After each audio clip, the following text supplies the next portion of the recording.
Thank you very much. जय हिंद। जय Hind.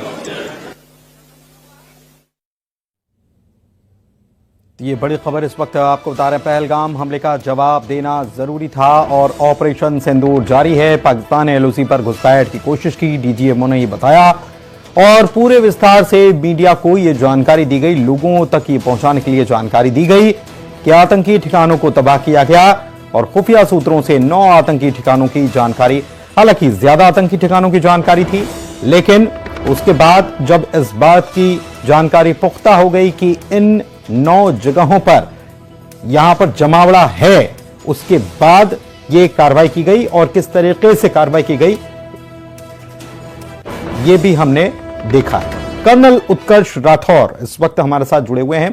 Colonel साहब, बहुत स्वागत आपका। और आज ये प्रेस कॉन्फ्रेंस, प्रेस ब्रीफिंग जो है, ये बहुत कुछ बता गई और ये भी कि अभी ऑपरेशन जारी है, ऑपरेशन थमा नहीं है। तो क्या हम देख सकते हैं कि आने वाले दिनों में, क्योंकि अभी हम युद्ध की स्थिति में है, ये तीनों अधिकारी कहते हुए नजर आए? देखिए, ऐसा है कि कल 10 मई को 5 बजे सीज फायर की आधिकारिक घोषणा हुई थी, लेकिन रात 10-11 मई को पाकिस्तान ने सीज फायर तोड़ा।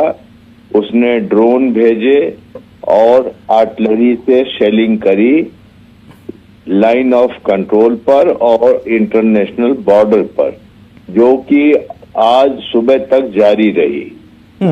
तो उसी के बदले में जो अभी आर्म्ड फोर्सेस की, आर्मी, नेवी, एयरफोर्स की प्रेस कॉन्फ्रेंस हुई थी, उसमें ये कहा गया कि हम तैयार हैं। क्योंकि उससे पहले आपको याद होगा, तो जब ये सवाल उठने लगे सीज फायर है या नहीं है, तो भारतीय वायुसेना ने कहा कि हमारा ऑपरेशन सिंदूर अभी भी जारी है। और इस प्रेस कॉन्फ्रेंस में तीनों ने कहा कि ऑपरेशन सिंदूर जारी है। 12 मई को डीजीएमओ पाकिस्तान फिर से बात करेंगे अपने डीजीएमओ इंडियन आर्मी से, और उन्होंने ये हिंट दिया कि ये सीज फायर को जिंदा रखने की जिम्मेदारी पाकिस्तान पर है। अगर पाकिस्तान सीज फायर नहीं जिंदा रखना चाहता है तो हम ऑपरेशन सिंदूर को फिर से शुरू कर देंगे, अगर पाकिस्तान ने हमारी तरफ कोई हिमाकत की। ठीक है, अंकुर जी भी हमारे साथ जुड़े हुए हैं न्यूज रूम से। सर, मैं समझना चाहूंगा, ये पूरी प्रेस कॉन्फ्रेंस जो है, इसमें ऑपरेशन सिंदूर जारी है ये कहा गया, तो ये क्या मैसेज है कि अभी कार्रवाई और की जाएगी, या फिर अगर तोड़ा तो फिर हम कार्रवाई करेंगे? कैसे हम इसको समझेंगे सर? देखिए पुलिस, सबसे पहले हमें ये समझना होगा कि पहली बार डीजीएमओ लेवल के सैन्य अधिकारी आते हैं, वो बताते हैं कि पूरा ऑपरेशन क्या था। दरअसल काफ़ी लोगों के मन में कई तरह की बातें थी कि ऑपरेशन कैसा हुआ, क्या कितने हम उसमें सक्सेसफुल हुए। तो आज डीजीएमओ तीनों सेनाओं के थे, उन्होंने बताया कि कैसे कैसे इस ऑपरेशन को अंजाम दिया गया, पाकिस्तान में कितने एयरबेस हमने हिट किए और कितने आतंकी मारे गए, और साथ ही सवाल का जवाब भी दिया जो आपने पूछा है कि अगर पाकिस्तान फिर से कोई जरूरत करता है तो उसका जवाब क्या होगा। तो DGMO Rajiv Ghai, lieutenant general Rajiv Ghai ने कहा कि अगर पाकिस्तान, इवन उन्होंने तो ये तक कहा कि आज रात हम देखेंगे कि अगर आज रात भी कोई सीज फायर वायलेशन किया गया तो जो सेना का जवाब होगा वो काफी कड़ा होगा। तो कुल मिला के सेना ने साफ तौर पे कह दिया है कि इस समय भी हम युद्ध जैसे हालात में हैं, और अगर दुश्मन हमें किसी भी तरह का फिर से छेड़ने की कोशिश करेगा तो सेना उसका जवाब देने के लिए बिल्कुल तैयार है।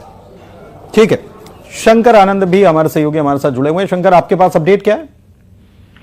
देखिए, जिस तरह से भारतीय सेना के द्वारा पाकिस्तान में इस पूरे ऑपरेशन में जवाब दिया गया, तो इस पूरे ऑपरेशन की एक गाथा जो है, एक ऑपरेशन का जो निचोड़ है, वो आज डीजीएमओ के द्वारा बताया गया। और इस मामले पे जिस तरह से आज दिन में भी हम लोग चर्चा कर रहे थे कि भारत ने पाकिस्तान के कई जो फाइटर जेट है उसको मार गिराया है, और इसके बारे में जब बताया कि हम नंबर तो नहीं बताएंगे क्योंकि इस मामले पर अभी बोलना उचित नहीं होगा, लेकिन इतना स्पष्ट है कि कई जो एयरक्राफ्ट जो है जो फाइटर एयरक्राफ्ट है उसको मार गिराया गया है और आने वाले दिनों में अपने आप पता चल जाएगा। इसके साथ ही 100 से ज्यादा आतंकियों को ढेर किया गया। इस मामले में औपचारिक तौर पर आज ऐलान किया गया है और इसके साथ ही इन्होंने ये भी बताया गया कि आतंकी टारगेट तकरीबन 21 चुने गए थे और शुरुआती तौर में 9 टारगेट्स को चुना गया था, लेकिन बाद में 21 से ज्यादा टारगेट को अंजाम दिया गया और इसके साथ ही ये भी बताया गया कि हमारे सारे सुरक्षित। लेकिन एक चीज और कि क्या हमारे भी प्लेन्स को हिट किया गया?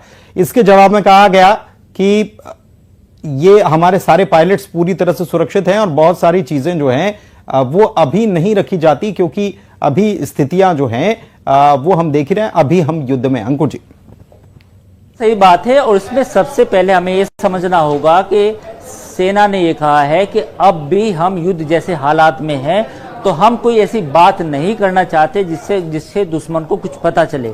और ये बात सही भी है।